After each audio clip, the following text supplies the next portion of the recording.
Morning class. आज हम हमारे नए टेस्ट पेपर का सॉल्यूशन बनाते हैं। हमारा जो टेस्ट फॉर्म नंबर है वो हमारे पास है 024865। इस पेपर के मैथ्स के पूरे 25 क्वेश्चंस का एनालाइज करते हैं। तो चलिए करते हैं आज के पेपर को स्टार्ट। पहला क्वेश्चन ये रहा हमारे सामने। फर्स्ट क्वेश्चन देखो हमें क्या दे रखा है। A gentleman buy every year banks cash certificate to value exchanging the last year purchase by 300. After 20 years, he find that the total value of the certificates purchased by him is 83,000. Find the value of certificate purchased by him in the 13th year. Question क्या कह रहा है, एक सज्जन व्यक्ति प्रत्येक पूर्व वर्ष की अपेक्षा 300 रुपये अधिक के बैंक कैश प्रमाण पत्र खरीदते हैं। 20 साल के बाद प्रमाण पत्र की टोटल कीमत 83,000 है। तो 13वें साल उसके द्वारा खरीदे गए प्रमाण पत्रों का हमें वैल्यू बतानी कि क्या थी। चलिए देखिए, हमने मान लिया कि सबसे पहले साल उसने x रुपए के प्रमाण पत्र खरीदे, अगले साल 300 रुपये ज़्यादा के, फिर अगले साल फिर 300 रुपये ज़्यादा के, x प्लस 600 के, फिर अगले साल 300 रुपये ज़्यादा के। इस तरह से टोटल वो क्या कर रहे हैं, 20 साल तक प्रमाण पत्र खरीद रहे हैं, जिनका टोटल हम लोगों को दे रखे 83,000। तो हमें 13th ईयर का टाइम जो है वो 13th ईयर का हमें बताना है कि उसने कितने के प्रमाण पत्र खरीदे। तो देखिए ध्यान देना, सबसे पहले ये हम अगर देखें तो ये एक एपी है। क्या एपी में अगर अपन एसएन निकालें तो एसएन का फॉर्मूला होता है n/2 इंटू में 2a plus n-1 into D. अब सम तो हमें दे रखा है 83,000, n की वैल्यू 20/2 2a, x को डबल करा तो क्या है 2x प्लस n-1 20 क्या आ जाएगा 19, और डिफरेंस कितना है 300 का। तो यहाँ से अगर इसको सोल्व करें 2 से चला गया 10 टाइम, 0 से 0 कैंसिल, 8300 बराबर क्या 2x प्लस 5700। ये 5700 इधर आते माइनस का, तो 2x की वैल्यू अगर अपन यहाँ से देखें तो क्या 2600, तो x की वैल्यू क्या आ जाएगी 1300। इसका मतलब बिल्कुल पहले साल उसने 1300 रुपये के प्रमाण पत्र खरीदे थे। अब मुझे 13 ईयर का बताना है, तो T13 निकालना है। 13वां पद अगर हमें ज्ञात करना है तो इसके फॉर्मूला क्या होता है a plus n-1 into D. तो a की वैल्यू 1300 क्योंकि x का मान 1300 है। फिर हमारे पास n-1 13 माइनस 1 12 गुना 300, तो क्या आ जाएगा 1300 प्लस क्या आ जाएगा 12 इंटू 3 3600, तो क्या आ जाएगा 4,900 रुपये। तो उसको कितने रुपए का प्रमाण पत्र खरीदे उसने 13वें साल में, 4,900 रुपये की। ये हमारा आंसर आ गया। ये हमारा क्वेश्चन था 51 नंबर। चलिए अगले क्वेश्चन पर चलते हैं, पेपर के क्वेश्चन नंबर 52 पर। 51 नंबर क्वेश्चन हमारा एपी का था। 52 नंबर क्वेश्चन ये रहा हमारी स्क्रीन पर। 52 नंबर देखो हमें क्या करें। संजय एक फ्रिज इस शर्त पर खरीदता है कि उसे 1500 रुपये फ्रिज खरीदते समय नगद देने, 1020 रुपये पहले साल के अंत में देने, 1003 रुपये दूसरे साल के अंत में और 990 रुपये तीसरे साल के अंत में देने। यदि ब्याज की दर 10% प्रति वर्ष है तो फ्रिज का नगद मूल्य बताना है कि क्या होगा। अब देखो इंग्लिश में क्वेश्चन में क्लियर मेंशन है कि जो ब्याज की दर है 10% पर एनम कंपाउंड है, चक्रवर्ती ब्याज है। तो यहाँ से हमें कैश प्राइस बताना है कि क्या होगा। अब देखो इसमें हम 3 अलग अलग साल में दे रहे हैं, 1020 रुपये, 1003 रुपये और 990 रुपये। ये अलग अलग ईयर के अंदर हम उसको वैल्यू रिटर्न कर रहे हैं। तो यहाँ से क्या हम उसका फ्रिज का प्रिंसिपल निकाल सकते हैं। तो ये इंस्टॉलमेंट का क्वेश्चन हुआ, तो CI इंस्टॉलमेंट का फॉर्मूला हम लोगों को आता है, P बराबर क्या होगा x इंटू 100/100 प्लस r की power 1 plus x into 100/100 plus r की power 2 plus x into 100/100 plus r की पावर 3। और जब हमें पता है कि यहाँ पर ये तीनों इंस्टॉलमेंट अलग अलग हैं तो अपन इनको x1, x2 और x3 बोल देते हैं। रेट हमारे पास 10%, तो हम सबसे पहले उसने देखते हैं कि कितने रुपए का लोन लिया था वो निकालें। तो पहले इंस्टॉलमेंट है हमारे पास 1020 रुपए की, रेट है 10%, तो इंटू क्या आया 100/110 प्लस दूसरी इंस्टॉलमेंट है 1003 रुपए की, हमारे पास क्या जाएगा 100/110 का स्क्वायर, और तीसरी हमारे पास इंस्टॉलमेंट है 990 रुपए की, तो हमारे पास यहाँ रेट क्या आ जाएगी 100/110 का क्यूब। अब अगर अपन इसको सोल्व करें तो ये 0 से 0 कैंसिल, तो क्या आ जाएगा 10,200/11। प्रिंसिपल हमारे पास है, यहाँ 0 से 0 कैंसिल, 10 का स्क्वायर करूंगा 100, 1003 को अगर अपन 100 से गुना करें तो ये वैल्यू आ जाएगी बटा में 11 का स्क्वायर 121। यहाँ अपन 0 से 0 कैंसिल कर देते हैं, 11 की एक पावर से अपन इसको 90 टाइम्स काट देते हैं, तो ऊपर 10 का क्यूब करूंगा तो 90 को 10 के क्यूब से गुना करूंगा 90,000, 11 का स्क्वायर करूंगा क्या आएगा 121। अब अपन इस पूरे का अगर एलसीएम ले लें 121, तो 10,200 को अपन क्या करें 11 से गुना कर दें, तो 11 से अगर गुना करूं 10 से गुना करा तो क्या जाएगा 1,02,000, 1 से फिर गुना करा 10,200, तो क्या जाएगा 1,12,200 रुपये, ये हमारे पास आ जाएगा 1,12,200 रुपये। ये क्या जाएगा 1,03,000, और ये क्या जाएगा 90,000।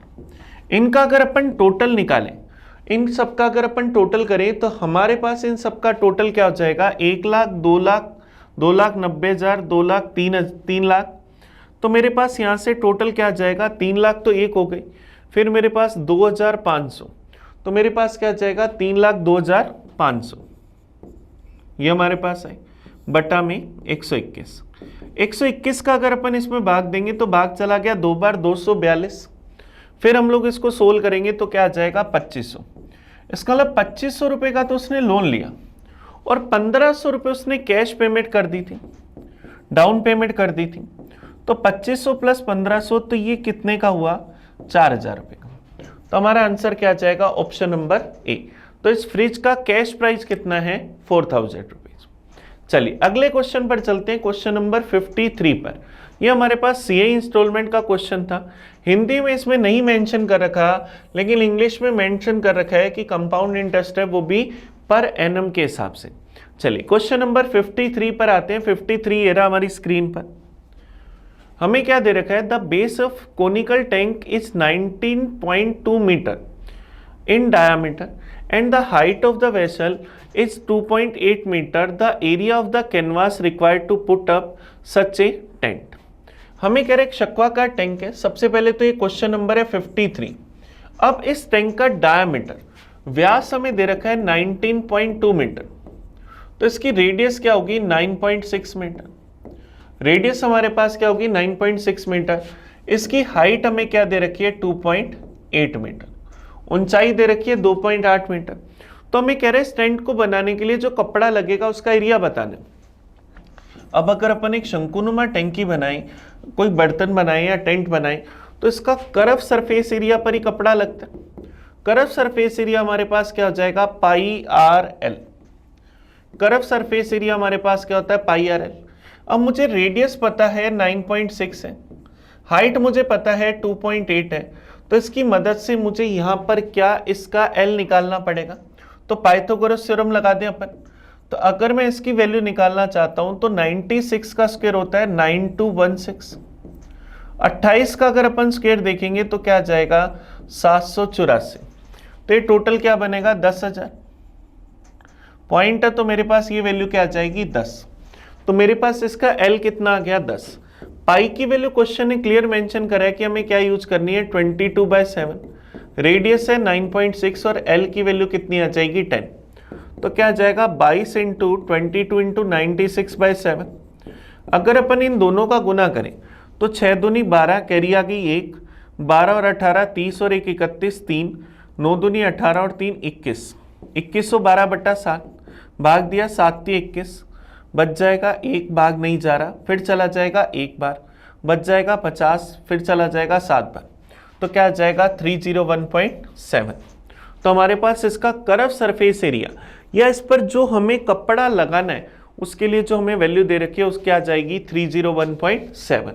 ये हमारा आंसर आ जाएगा। चलिए क्वेश्चन नंबर 54 पर चलते हैं। 54 ये रहा हमारी स्क्रीन पर। देखिए 54 हमें क्या करें, एक पंप एक टैंकी को 2 घंटे में पानी से भर सकता है, लेकिन टंकी में एक छेद होने के कारण इसको भरने में 2 से 1/3 घंटे लगते हैं। तो हमें कह रहे हैं छेद जो है वो पूरी टंकी को कितने समय में खाली कर देगा। चलिए देखिए, ध्यान देना, एक पंप हमने माना कोई ए इसको 2 घंटे में फिल कर रहा है। अब ये पंप भी काम कर रहा था, इसके साथ लीकेज भी काम कर रहा था, तो इसे भरने में 2 से 1/3 घंटे या 7/3 घंटे लग गए। तो हमें क्या बताना है कि ये लीकेज अकेला इसे कितने समय में खाली कर देगा। सबसे पहले टोटल वर्क निकाला, टोटल वर्क क्या आ जाएगा 14, ए की एफिशिएंसी क्या आ जाएगी 7, दोनों की एफिशिएंसी क्या आ जाएगी 6, तो बी की एफिशिएंसी -1।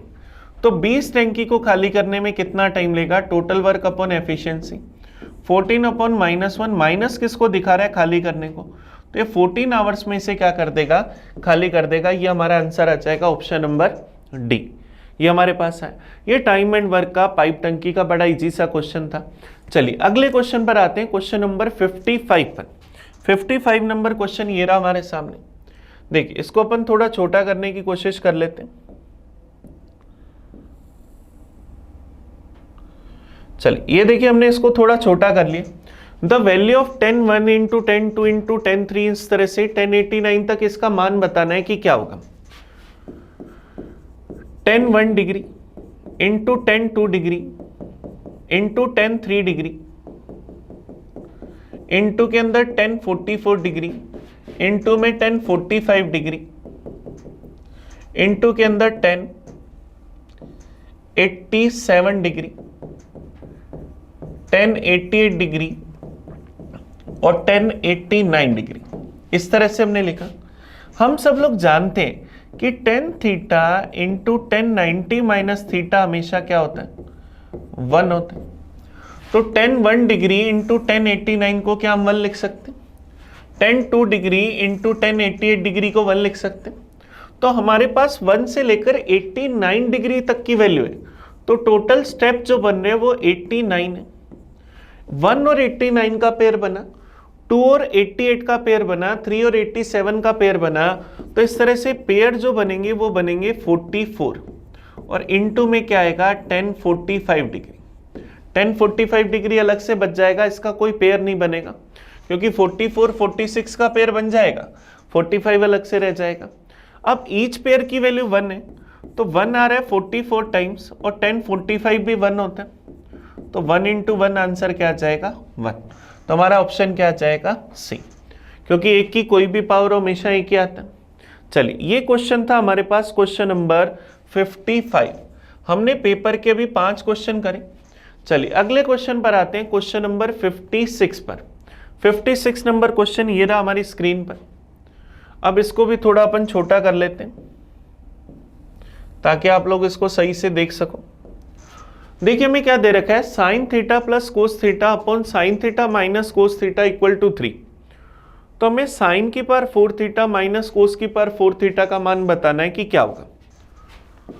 तो देखिए sine theta plus cos theta upon में sine theta minus cos theta बराबर दे रखा है 3 लिखो या 3/1 लिखो।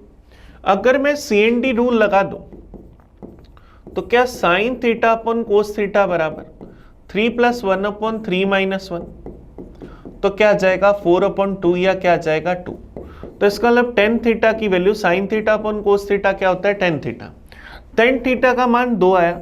टेन थीटा क्या परपेंडिकुलर अपॉन बेस होते हैं, तो परपेंडिकुलर 2 बेस 1, तो हाइपोटेनियस क्या आ जाएगी √5, ये हमारे पास आ जाएगी।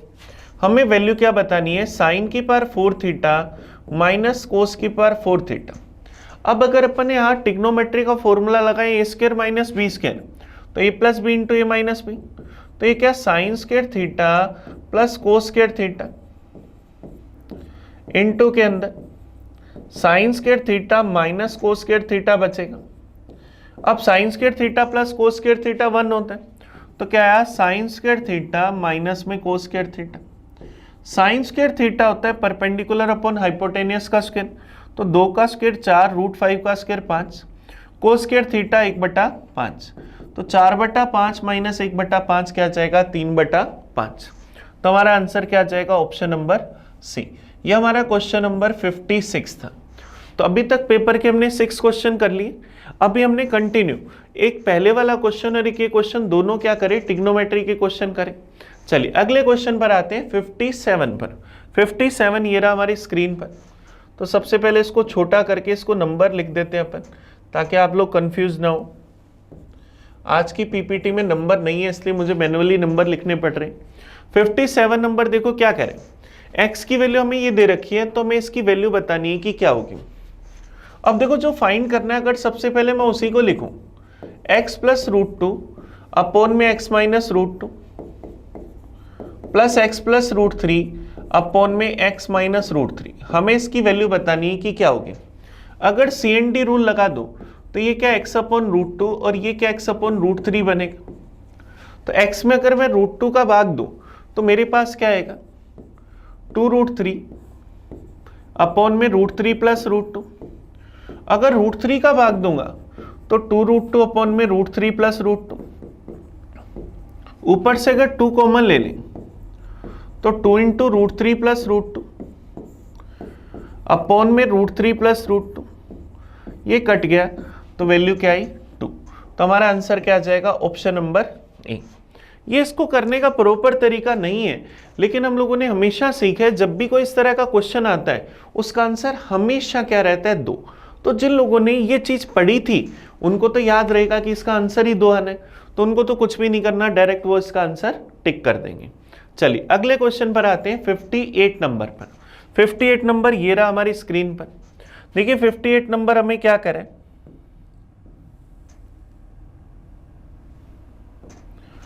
हमें कह रहे हैं वर्ग A का विकर्ण A प्लस बी है, वर्ग B का विकर्ण ज्ञात करना है जिसका एरिया वर्ग A से आधा है। हमारे पास 2 स्क्वायर है A और B, जिनके एरिया हमें दे रखे हैं। अगर A का एरिया 2 मानो तो B का एरिया क्या आ जाएगा 1। अब अपने को पता है कि स्क्वायर का एरिया क्या डी स्क्वायर बाई 2 होता है, स्क्वायर का एरिया क्या डी स्क्वायर बाई 2 विकर्ण स्क्वायर बटा 2 होता है। तो यहां से अगर मैं इनके डायगोनल्स का रेशियो निकालूं तो देखो 2 तो कॉमन है, इनका सिर्फ रूट 2 हो जाएगा, डायगोनल का रेशियो क्या रूट 2 रेशियो 1 होगा। अब a के डायगोनल की वैल्यू क्या है, a प्लस बी। रूट 2 की वैल्यू अगर a प्लस बी, तो b का अगर डायगोनल निकालें तो a प्लस बी की वैल्यू रेशियो में रूट 2, वैल्यू चाहिए 1 की, तो क्या आ जाएगा a प्लस बी अपॉन में रूट 2, ये हमारे पास आ जाएगा। तो डायगोनल b का जो है हमारे पास स्क्वायर b का डायगोनल वो क्या आ जाएगा, a plus B upon root 2। हमारा आंसर क्या आ जाएगा, ऑप्शन नंबर बी। चलिए अगले क्वेश्चन पर चलते हैं। इस क्वेश्चन नंबर को अपन देखें तो ये क्वेश्चन नंबर हमारे पास है क्वेश्चन नंबर 58। 58 नंबर क्वेश्चन है। चलिए अगले क्वेश्चन पर आते हैं 59 पर। 59 ये रहा हमारी स्क्रीन पर। चलिए 59 देखते हैं। देखो क्वेश्चन नंबर 59 हमें क्या दे रखा है, हमें इसकी वैल्यू k के बराबर दे रखी है, तो हमें k की वैल्यू बतानी है कि क्या होगी। तो देखो सबसे पहले ये रूट है, इसका बेस क्या है r। अब 9 को क्या मैं 3 का स्क्वायर लिख सकता हूं, इसकी पावर r प्लस 1/4 इंटू के अंदर रूट 3 इंटू के अंदर रूट में 3 की पावर माइनस r अपॉन में, अगर अपन बटा वाली टर्म लिखें तो क्या है 3 इंटू के अंदर रूट में 3 की पावर माइनस r, ये दोनों तो कट गए। इसके बराबर में क्या था k। चलिए अपन इसको अगर सोल्व करें तो देखो ये रूट का 3 है, अगर इसको काट दो तो यहां क्या बटा में रूट 3 बचेगा। अब इस 2 को अगर मैं अंदर गुना करूं तो क्या आएगा 3 की पावर 2r इंटू के अंदर 3 की पावर 1/2 अपॉन में क्या है रूट 3 बराबर की। अब ये दोनों आपस में फिर कट जाएंगे, पावर 1/2 लिखो या रूट लिखो, बात एक ही। यहां रूट में क्या था r, तो मैं 3 की पावर 2r की पावर अगर 1/r करूंगा बराबर आएगा k की, तो 3 की power 2r into 1/r, r से r कट गया तो 3 की पावर 2 बराबर क्या आएगा k। तो हमारा आंसर क्या आ जाएगा 3 की पावर 2। तो ऑप्शन क्या आ जाएगा, option number B. Option B हमारे पास इस क्वेश्चन का आंसर आ जाएगा। चलिए क्वेश्चन नंबर 60 पर चलते हैं। 60 नंबर क्वेश्चन ये रहा हमारी स्क्रीन पर। चलिए इन क्वेश्चंस को पहले सेट कर लें। देखिए क्वेश्चन नंबर 16 हमें कह रहे हैं 23 रुपए में 5 बादाम की दर से कितने बादामों को 42 रुपीज में 7 बादाम की दर से 200 बादामों के साथ मिलाया जाए ताकि 72 रुपीज प्रति दर्जन बेचने पर 20% का लाभ हो। 72 रुपीज बेच रहे हैं तो 20% का प्रॉफिट हो रहा है। सबसे पहले तो सेलिंग प्राइस था मिक्सचर का 72, प्रॉफिट हुआ 20% का, तो यहां से अगर अपन कॉस्ट प्राइस निकालें 20% 1/5, कॉस्ट प्राइस 5, प्रॉफिट 1 का, सेलिंग प्राइस 6 की वैल्यू अगर 72 रुपीज तो 1 की वैल्यू 12 रुपए, तो 5 की वैल्यू क्या आ जाएगी 60 रुपए। इसका मतलब हमारे पास मिक्सचर का रेट कॉस्ट प्राइस क्या है 60 रुपए प्रति दर्जन। अब हमने पहले 23 रुपए के 5 बादाम थे तो कॉस्ट प्राइस निकालू तो एक बादाम कितने का 23/5 रुपए का। दूसरे हमारे पास कितने बादाम थे 200, 42 रुपए के साथ, 42 रुपए के साथ तो एक बादाम कितने का 42/7, 6 रुपए का। और मिक्सचर का रेट क्या आया 60 रुपए दर्जन कॉस्ट प्राइस है। इसका मतलब एक के कितने हुए 60/12, 5 रुपए। एलिगेशन लगाते, बट्टा वाला 5 हटाने के लिए सबको 5 से गुना करा तो क्या आ जाएगा 23, दूसरी जगह 30 और एलिगेशन लगाया तो 25। ये 200 थे, 30 में से 25 गए 5, फिर 23 में से 25 गए क्या बचे, 25 में से 23 गए 2 की वैल्यू 200, 2 की वैल्यू अगर 200 तो 5 की वैल्यू 500। तो कितने बादाम हैं पहले वाले 23 रुपए में 5 की दर से वाले 500 बादाम। ये हमारा आंसर आया। चलिए देखो क्वेश्चन भी कह रहा है कि बादाम का यूज करो ना, थोड़ा सा दिमाग को तेज करो ताकि आप बड़े आराम से क्वेश्चन कर सको। चलिए अगला क्वेश्चन देखते हैं 61 नंबर। अभी पेपर के 10 क्वेश्चन करें, क्वेश्चन नंबर 61 पर आते हैं। 61 ये रहा हमारी स्क्रीन पर। देखिए क्वेश्चन नंबर 61 हमें क्या दे रखे, एक त्रिभुज की भुजाएं 5, 12 और 13 सेंटीमीटर लंबी भुजा पर त्रिभुज के शीर्ष से डाले गए लंब की लंबाई बतानी है कि क्या होगी। ये हमारे पास एक राइट एंगल ट्रायंगल है जिसकी साइड हमें 5, 12 और 13 दे रखी। इससे इस पर डाले गए एल्टीट्यूड की लेंथ बतानी है कि क्या होगी। अगर मैं इसको ABC नाम दूं और इसको एल्टीट्यूड को BD नाम दूं तो BD के लिए हम एक छोटा सा फॉर्मूला जानते हैं, AB इंटू BC अपॉन में AC।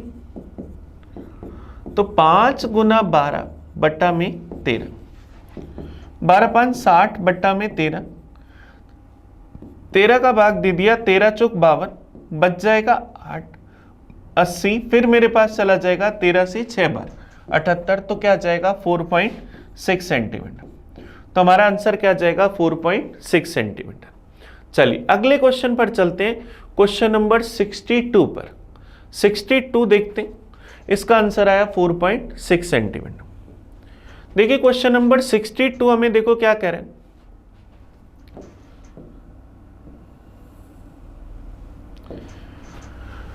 with the speed of 48 km per hour, Raghu is able to complete his journey in 2 hours 28 minutes. If he wants to cover the same distance in 1 hour 36 minutes, then what should be his new speed? देखिए पहले कोई distance travel कर रहा था 2 घंटे 28 minute में, अभी उसी दूरी को तय करना है 1 घंटे 36 मिनट में। दूरी क्या रही सेम, इसका मतलब हमें यहाँ पर पता है कि डिस्टेंस क्या है कांस्टेंट। अब जब डिस्टेंस कांस्टेंट होती है तो क्या स्पीड और टाइम इनवर्सली प्रोपोर्शनल होते हैं, ये हम लोग जानते हैं। इनिशियली फर्स्ट टाइम उसको जो टाइम लगा था, पहली बार उसको टाइम लगा 2 घंटे 28 मिनट, इसको अगर मिनट में बदले 1 घंटे का मतलब 60 मिनट, तो 2 घंटे का मतलब 120 मिनट, 28 मिनट और तो 120 प्लस 28 148 मिनट। दूसरी बार जो टाइम लगना चाहिए वो 1 घंटा 36 मिनट, तो क्या जाएगा 96 मिनट। अब इस टाइम्स का अगर रेशियो निकालें, 4 से काटा 4 × 12 चला जाएगा 7 बार, यहां से 4 से काटा 24 बार। टाइम का रेशियो अगर 37:24 तो स्पीड का रेशियो क्या 24:37। इनिशियली स्पीड थी 48 किलोमीटर पर आवर, 24 की वैल्यू अगर 48 किलोमीटर पर आवर तो 1 की वैल्यू 2, तो 37 की वैल्यू 37 इंटू 2 क्या जाएगा 74 किलोमीटर पर आवर। तो हमारा आंसर क्या जाएगा option number D. Option D हमारे पास इसका आंसर आ जाएगा। और इस क्वेश्चन नंबर को अगर अपन देखें तो ये 61 था, इसका मतलब ये 62 है। ये 62 नंबर हमारे पास क्वेश्चन है। क्लियर है क्या? चलिए अगले क्वेश्चन पर चलते हैं 63 पर। 63 देखो हमें क्या दे रखे,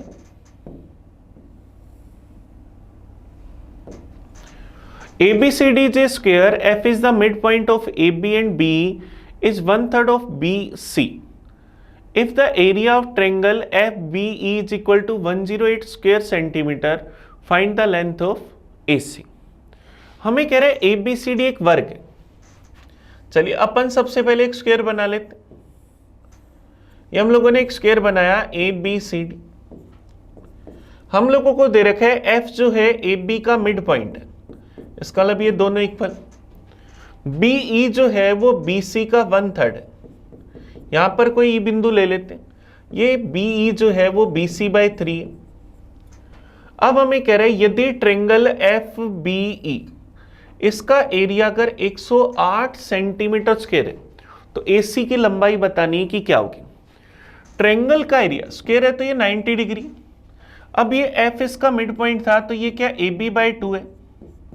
ट्रायंगल का एरिया क्या 1/2 बेस इंटू हाइट होता है, तो 1/2 इंटू AB/2 इंटू BC/3 बराबर 108। तो AB इंटू BC, अब स्क्वायर है तो AB और BC सेम होंगे, तो क्या AB स्क्वायर लिख सकता हूं।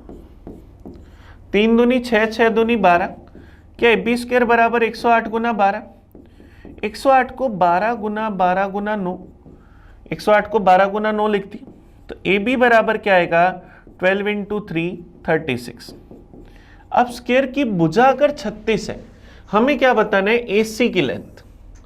ये अगर 36 है तो विकर्ण क्या होता है √2, तो क्या आ जाएगा 36 √2 सेंटीमीटर। जो डायगोनल होता है वो साइड का क्या होता है √2 टाइम्स होता है स्क्वायर के अंदर।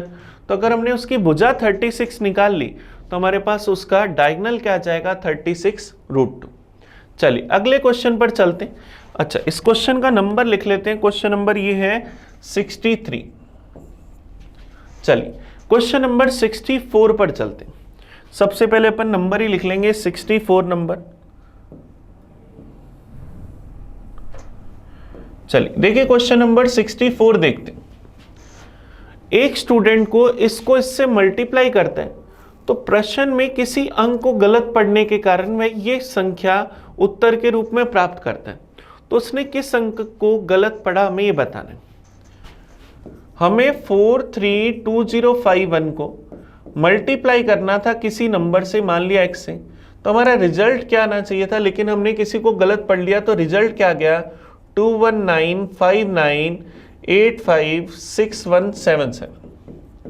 तो यहां से अगर x की वैल्यू निकालें तो 21959856177। इसमें अगर अपन 43251 का भाग देंगे तो हमारे पास जो वैल्यू मिलेगी वो हमारे पास क्या आएगी 50827। ये हमारे पास आएगी, लेकिन उसने किसी अंक को गलत पढ़ा। जो क्वेश्चन है उसमें लिखा हुआ है 56827, इसका मतलब 0 पढ़ लिया 6 की जगह, तो किस अंक को गलत पढ़ा उसने 6 की। ये हमारे पास आ जाएगा। उसने किस अंक की गलती करी 6 की गलती करी। चलिए अगले क्वेश्चन पर चलते हैं। अगला क्वेश्चन नंबर 65। 64 में कैलकुलेशन है, सिर्फ और सिर्फ कैलकुलेशन है। चलिए 65 नंबर पर चलते हैं। 65 ये रहा हमारी स्क्रीन पर। 65 देखो हमें क्या कह रहा है, a cone of height 7 centimetre and base radius 1 centimetre is curved from a cubical block of the wood, assuming the percentage wood wastage in the process. हमें पाई की वैल्यू 22/7 लेनी है और हमें बताना है कि कितने % लकड़ी इसमें वेस्ट हुई। सबसे पहले जो हमारे पास क्यूबिकल ब्लॉक है, जो हमारा क्यूबॉइड है, उसका वॉल्यूम देखें तो उसकी LBH हमें दे रखी है 10 × 5 × 2, तो उसका वॉल्यूम क्या होगा 100 सेंटीमीटर क्यूब। ये हमारे पास जो क्यूब था या क्यूबॉइड था उसका वॉल्यूम था। अब हमने क्या करा, इसमें से हमने एक कोन निकाला, तो कोन का अगर वॉल्यूम निकालें क्या होगा, कोन का वॉल्यूम 1/3 पाई की वैल्यू 22/7 लेनी into R square H, radius 1 है, हाइट है 7 से 7 कैंसिल, तो 22/3 या 7 से 1/3 सेंटीमीटर क्यूब। 100 में से अगर हमने 7 से 1/3 यूज करा तो हमने जो खराब करा, जो वेस्ट करा, वो कितना था, वेस्टेड वॉल्यूम क्या होगा, 100 में से 7 से 1/3 घटा दें तो क्या आ जाएगा 92 से 2/3%। तो हमारा आंसर क्या आ जाएगा, option number A. Option A हमारे पास इसका आंसर आ जाएगा। अभी पेपर के हमने 15 क्वेश्चन कर लिए। चलिए क्वेश्चन नंबर 66 पर चलते। ये हमारे पास बड़ा इजी सा क्वेश्चन था, आंसर आ गया ए। क्वेश्चन नंबर 66, देखिए 66 हमारे पास क्या है, क्वेश्चन है सिंप्लीफिकेशन का। चलिए इसको सोल्व कर लेते हैं। तो हमें क्वेश्चन को लिखना पड़ेगा, लिख लेते हैं अपन। 3/5 इंटू में 1 से 7/8 डिवाइड के अंदर, डिवाइड के अंदर 1 से 1/3 ऑफ के अंदर 3/16 ब्रैकेट में 3 से 1/5 डिवाइड के अंदर 4 से 1/2 ऑफ के अंदर 5 से 1/3। तो इस पोर्शन को अगर अपन क्लियर कर लें, नंबर को यहां लिख लेते, 5 से 1/3 ब्रैकेट बंद इनटू के अंदर 2 से 1/2 प्लस 1/2 प्लस 1/8 डिवाइड में 1/4।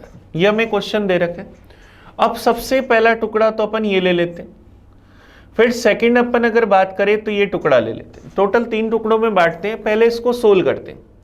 3/5 इंटू में 1 से 7/8, इसको मैं क्या लिख सकता हूं 15/8 डिवाइड में, पहले ऑफ को सोल्व कर ले, ये क्या बनेगा 4/3 इंटू के अंदर 3/16, 3 से 3 गया 4/16 का 1/4, तो डिवाइड में क्या आया 1/4 माइनस के अंदर ब्रैकेट को सोल्व करें। तो ब्रैकेट में पहले ऑफ को सोल्व करें तो ये क्या जाएगा 16/5 डिवाइड में 9/2 ऑफ के अंदर अगर मैं देखूं तो 16/3, 2 से क्या 8 बार, 3 से क्या 3 बार, तो क्या जाएगा 16/5 डिवाइड के अंदर मेरे पास क्या जाएगा 8 3 24 इनटू के अंदर 2 से 1/2 5/2, 1/2 प्लस 1/8 गुना में 4/1, 1/4 को मल्टीप्लाई में लिख सकते हैं। अब इसको अगर सोल्व करें तो यहां पर डिवाइड है, इसको अगर मैं इंटू में बदलूं तो इंटू में क्या आ जाएगा 4/1, 4 से चला जाएगा 2 बार, 5 से क्या 3 बार, 3 3 9/2 माइनस में।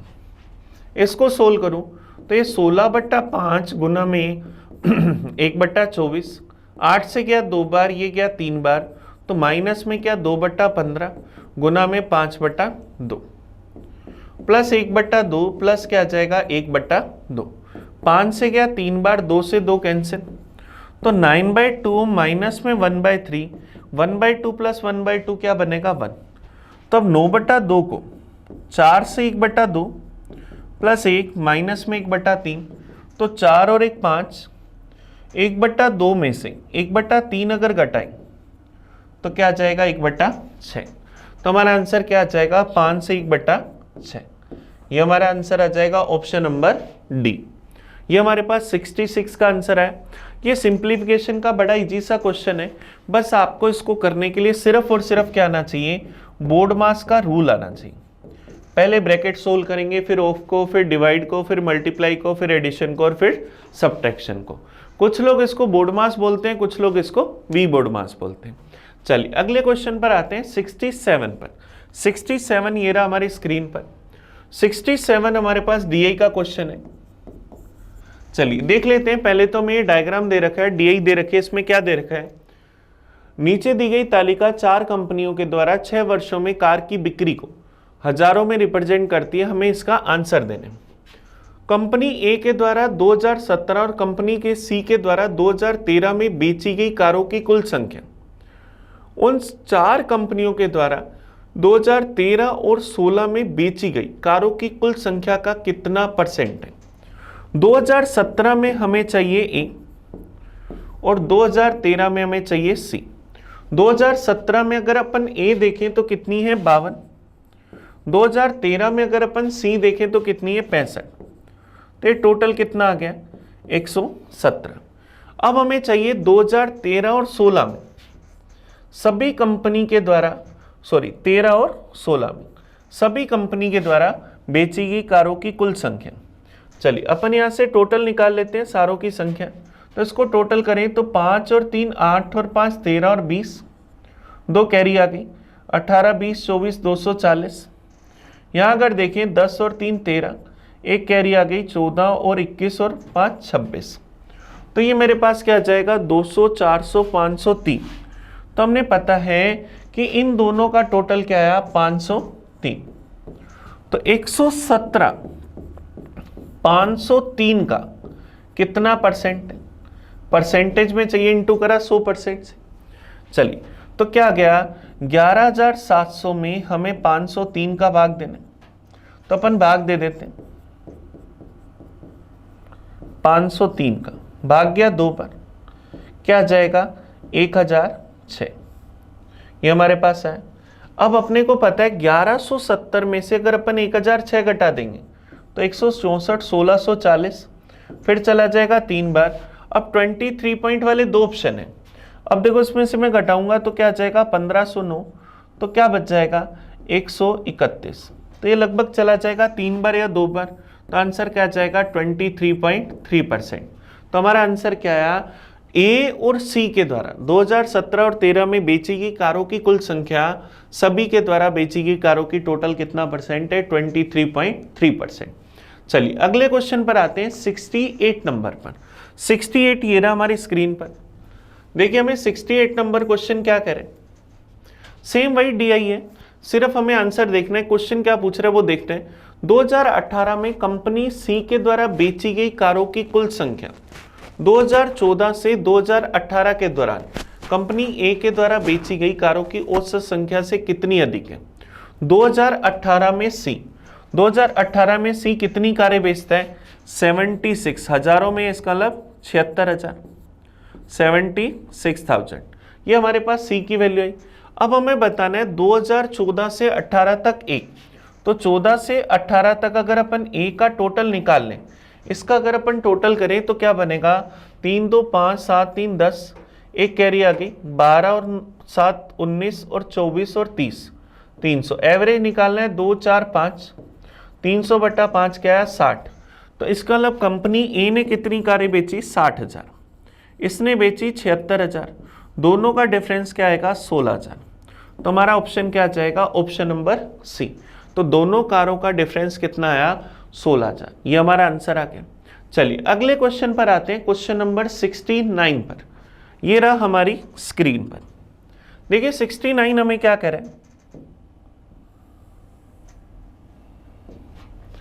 हमें कह रहे हैं when X is added to each of the, ये हमारे पास क्वेश्चन नंबर है 69। हमें क्या कह रहा है, जब हम क्या करते हैं 2 3 30 और 35 प्रत्येक में x जोड़ा जाता है तो इस क्रम में प्राप्त संख्याएं समानुपाती हो जाती हैं। तो हमें x प्लस 7 और x माइनस 2 के बीच का मध्य अनुपाती बताना है कि क्या होगा। अब देखिए हमारे पास नंबर्स हैं 2 3 30 और 35। चलिए अब देखिए इनमें हमें क्या करना है x जोड़ना है। तो नंबर्स क्या होंगे 2 plus x, 3 plus x, proportion के अंदर 30 प्लस एक्स, रेशियो के अंदर 35 प्लस एक्स, ये सब समानुपात में हो जाते हैं। तो सबसे पहले हमें x का मान निकालना है। तो हमने क्या लिखा 2 प्लस एक्स अपॉन में 3, इसका जो रूल होता है उस हिसाब से हम लिख रहे हैं 30 प्लस एक्स अपॉन में 35। अब 30 और 35 में डिफरेंस 5 का, तो 5 को इससे गुना करेंगे। 2 और 3 में डिफरेंस 1 का, तो इसको 1 से गुना करेंगे। तो क्या आएगा 10 प्लस 5x बराबर 30 प्लस x, तो 4x बराबर 20, तो x की वैल्यू क्या आएगी 5। तो रूल के हिसाब से हमने क्या निकाल लिया 5। हम इन ऊपर ऊपर वाली संख्याओं में तो जोड़ के लिखते हैं, बटा में नंबर लिखते हैं। इन दोनों का डिफरेंस हमने निकाला, इन दोनों का डिफरेंस आया 1, इस डिफरेंस को यहाँ गुना करा, इन दोनों का डिफरेंस आया 5, इसको यहाँ गुना करा। बटा वाले नंबर नहीं लिखते, डायरेक्ट सोल्व कर लेते हैं। x का मान क्या आया 5। अब x का मान 5 आया तो हमें मध्य अनुपाती बताना है किसका, x प्लस 7 और x माइनस 2 का।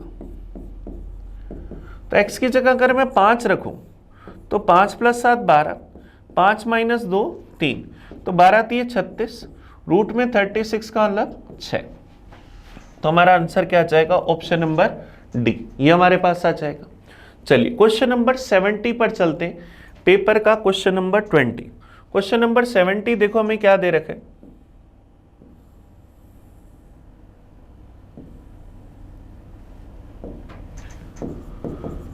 हमें दे रखा है 400 का 25% प्लस इतना इतना इसके बराबर है, तो x का मान बताना है कि क्या होगा। 400 का 25%, अब 400 का 25% क्या होगा 100, 1260 का 35%।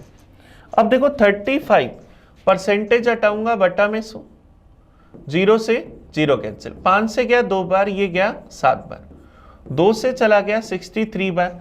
63 को अगर अपन 7 से मल्टीप्लाई कर दें तो क्या आ जाएगा 7 3 21, 2 कैरी आ जाएगी, 7 6 42 और 2 441, प्लस फिर कह रहा है 1800 का 27%। परसेंटेज से 2 0 कैंसिल, 18 को 27 से गुना कर दें तो क्या आ जाएगा 8 7 56, लिखा 6 कैरी बच गई 5, 8 को गुना करा 7 से, सॉरी 8 को 2 से गुना करा, क्या आएगा 8 7 56। अब अपन क्या करेंगे, इन दोनों का गुना, 8 दूनी 16 और 7, 16 और 7 क्या बनेगा 23, 23 और 5 28, कैरी आ गई 2, 2 और 2 4, 486 बराबर क्या आएगा 1020 प्लस x। अगर अपन इनको जोड़े तो देखो क्या बन जाएगा, 6 और 1 7, 8 4 12, 1 कैरी आ गई, 1027 बराबर 1020 प्लस x। तो x का मान क्या आया 7। हमें बताना है कि x किसके बीच में, 6 से 10 के बीच में। 7 कहाँ आता है, 6 और 10 के बीच में। ये हमारा आंसर आ गया। चलिए क्वेश्चन नंबर 71 पर चलते हैं। ये परसेंटेज का बड़ा इजी सा क्वेश्चन था, बस परसेंटेज सोल्व करना था। चलिए अगला क्वेश्चन देखिए, क्वेश्चन नंबर 71। देखिए क्वेश्चन नंबर 71 हमें क्या करें, किसी वस्तु का अंकित मूल्य उसके क्रय मूल्य से 25% अधिक है। एक दुकानदार अंकित मूल्य पर x% का डिस्काउंट देकर इसे बेचता है और वह 8% की हानि उठाता है। तो x का मान बताना है कि क्या होगा। आपको एक छोटा सा फॉर्मूला आता होगा, MRP अपॉन CP बराबर 100 प्लस माइनस प्रॉफिट या लॉस अपॉन में 100 माइनस डिस्काउंट। चलिए यहां से हम इसका डिस्काउंट निकाल लेते हैं, हमें x का मान बताना है। तो देखो MRP क्रय मूल्य से 25% ज्यादा है, कॉस्ट प्राइस अगर 100 तो MRP कितना 125, लॉस हुआ 8% का, तो 100 माइनस 8 अगर अपन कर देंगे तो क्या आ जाएगा 92, यहाँ क्या आ जाएगा 100 माइनस x। हमें x की वैल्यू निकालनी, ये 25 से क्या 5 बार, ये चला गया 4 बार, इस 4 को अगर अपन ऊपर गुना कर दें तो मेरे पास क्या आ जाएगा 100 माइनस x बराबर क्या आ जाएगा 4 दूनी 8, 9 चौक 36, 5 बटा में आ जाएगा, तो क्या आ जाएगा 7 5 35 18, फिर चला जाएगा 3 बार, 35 चला जाएगा, 18 चला जाएगा 3 बार, 73.6। तो 100 माइनस एक्स बराबर अगर 73.6, तो x की वैल्यू 100 माइनस 73.6, इसमें से अगर घटा दें तो मेरे पास क्या आ जाएगा 26.4। तो हमने कितने परसेंट का डिस्काउंट दिया, 26.4% का। ये हमारा आंसर आ गया। चलिए देखिए नेक्स्ट क्वेश्चन पर चलते हैं, क्वेश्चन नंबर 72 पर। ये प्रॉफिट लॉस का क्वेश्चन है। आप चाहते तो कॉस्ट प्राइस 100 मानते, लॉस होता 8% का, तो सेलिंग प्राइस लिख सकते थे 92। MRP 25% ज्यादा है तो MRP लिख सकते थे 125। अब 125 MRP वाली चीज 92 में बेची तो उसने कितने का डिस्काउंट दिया, 33 का। कितने पर, 125 पर, परसेंटेज में चाहिए इंटू करा 100% से, 25 से गया 5 बार, ये गया 4 बार, तो क्या आ जाएगा 4 × 12 132/5, भाग दिया 5 का, 5 दूनी 10, बच जाएगा हमारे पास 3 32, फिर चला जाएगा 6 बार, 26.4%। तो आप ऐसे भी कर सकते थे अगर आपको ये फॉर्मूला याद नहीं। चलिए क्वेश्चन नंबर 72 पर चलते हैं। 72 ये रहा,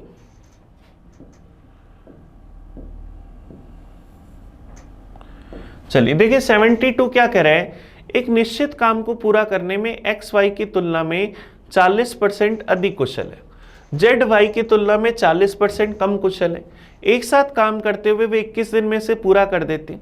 वाई और जेड ने मिलकर 35 दिन तक काम करा, शेष काम को अकेले, यहाँ ए लिखा हुआ है तो ये करेक्शन कर लेना कि एक्स के द्वारा कितने दिन में पूरा किया जा सकता है।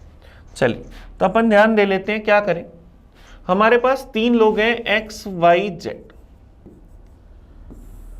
अगर मैं y की एफिशिएंसी 100 मानूं तो x y से 40% अधिक कार्यकुशल है, तो x की एफिशिएंसी 140, z y से 40% कम कार्यकुशल है तो z की एफिशिएंसी 60। तो इनका रेशियो अगर निकालें 20 से क्या 7 बार, ये क्या 5 बार, ये क्या 3 बार, तो इनके एफिशिएंसी का रेशियो 7:5:3। अब हमें कह रहे हैं वे एक साथ इस काम को 21 दिन में पूरा करते हैं।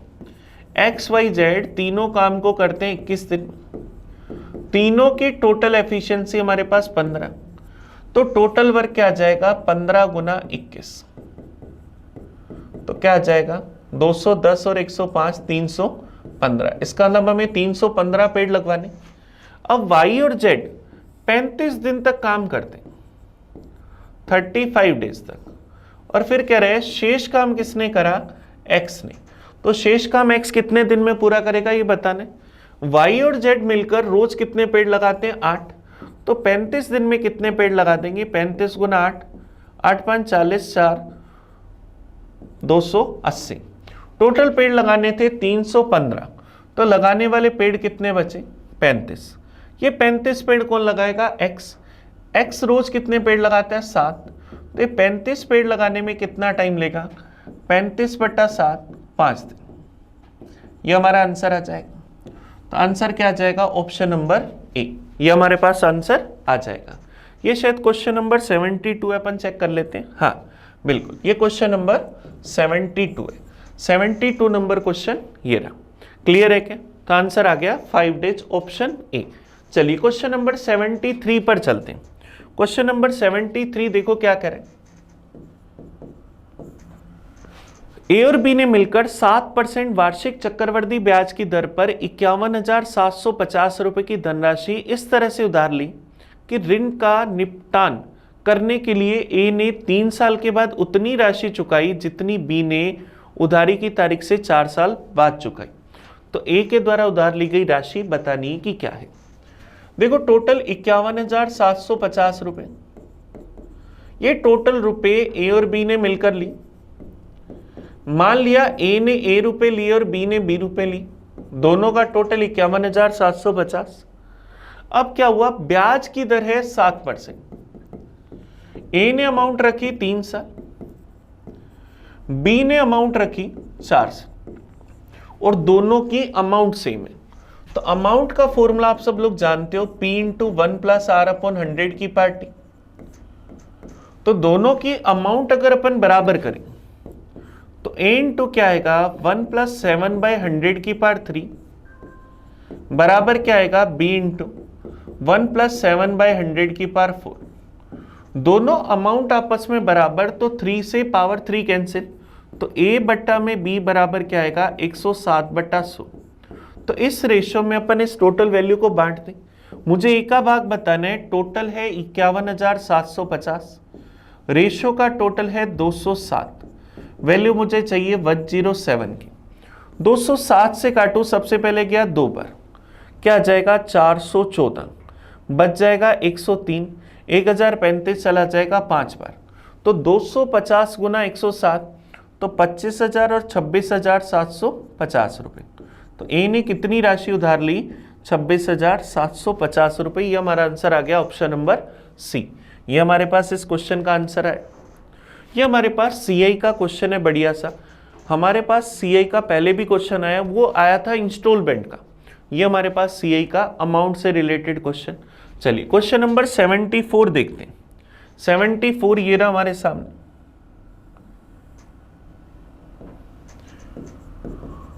देखिए 74 हमें क्या कह रहा है, रीमा ने 2160 रुपए में 48 वस्तुएं बेची और 10% की हानि उठाई। 12% लाभ कमाने के लिए 2016 रुपए में उसे कितनी वस्तुएं बेचनी चाहिए। प्रॉफिट या लॉस होता है कॉस्ट प्राइस पर। कॉस्ट प्राइस अगर मैं 100% लेता हूं, उसने स्टार्टिंग में 10% का लॉस उठाया तो उसका सेलिंग प्राइस क्या था 90%।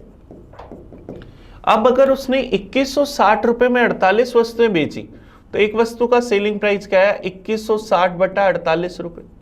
इसकी वैल्यू 90% के बराबर। अब उसे चाहिए 12% का प्रॉफिट। तो एक वस्तु का सेलिंग प्राइस क्या होगा 112%। तो 112% की वैल्यू निकाल लें। तो 2160/48 रुपए वैल्यू है 90% की। वैल्यू हमें चाहिए 112% की। परसेंटेज से परसेंटेज गया 0 से 0 के। अगर अपन इसको 9 से काटे, 9 से गया एक बार, 9 दूनी 18, बच जाएगा हमारे पास 3, 36 चला गया 4 बार, 24 से चला गया 2 बार, 112/2 56 रुपए।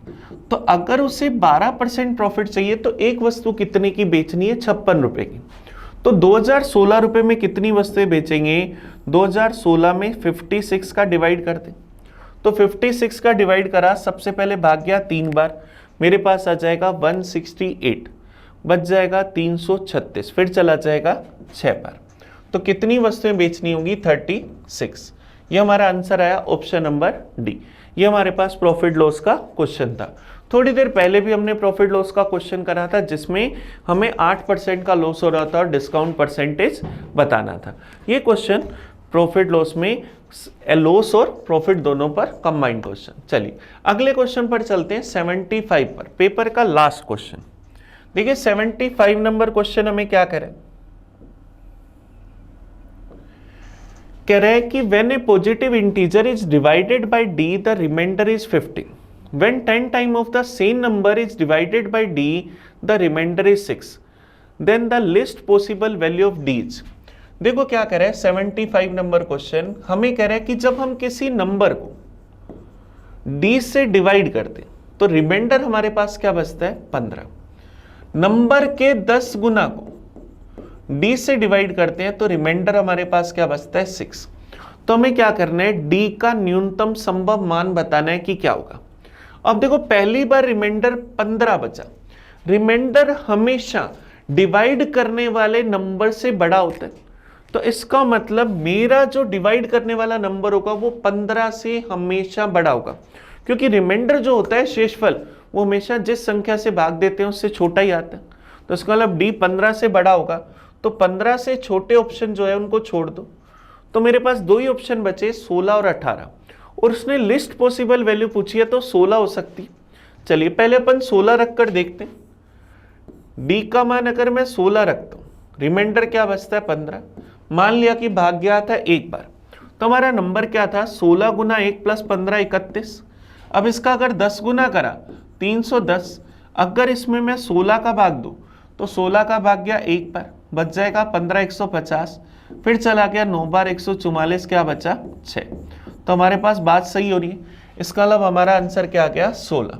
तो वो मिनिमम पॉसिबल वैल्यू क्या हुई 16, क्योंकि हमें पता है जो रिमाइंडर हमारा 15 बचा, इसका मतलब d डेफिनेटली 15 से बड़ा होगा, क्योंकि अगर 15 से बड़ा नहीं है तो फिर तो 15 बचना ही नहीं था।